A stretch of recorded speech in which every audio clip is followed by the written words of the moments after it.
Барлықтарыңызға сәлем, арнамызға қош келдіңіздер.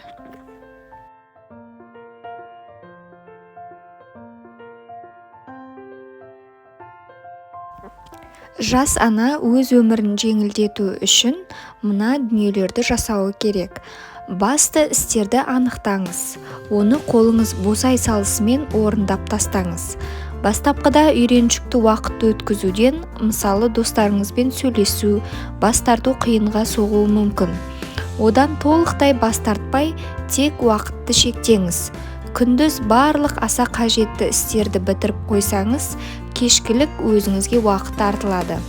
Интернетте ұзақ отырып қалмаңыз, себебі онда өткізген уақытты қабылдау негізгі сәттен өзгеше болып табылады. Яғни интернетте отырып уақыттың қалай зымырап кеткенін байқамай қаласыз. Екінші, тамақты жылдам дайындауды үйреніңіз. Тамақ дайындау технологиясына баса мән беріңіз.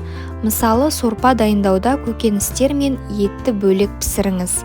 Олардың әрқайсысы дайын болғанда ғана сорпаға қосыңыз. Сол кезде тамақ дайындау азырақ уақыт алады.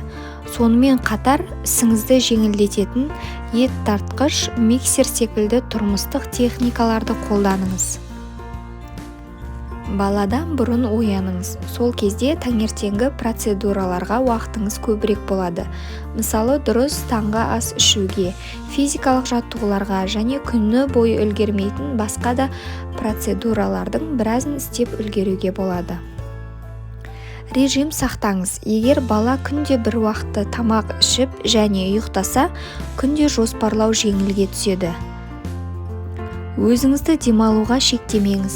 Күйеуіңізге демалыс күндерді үйдің шаруасын жасаумен өткізбей, отбасыңызбен саябақта қыдырыңыз. Егер үйде баланы қалдырып кететін туыстарыңыз болса, киноға барып та демалыңыз. Сол арқылы отбасыңыздағы қарым-қатынас беки түседі. Өзіңізге уақыт қалдырыңыз.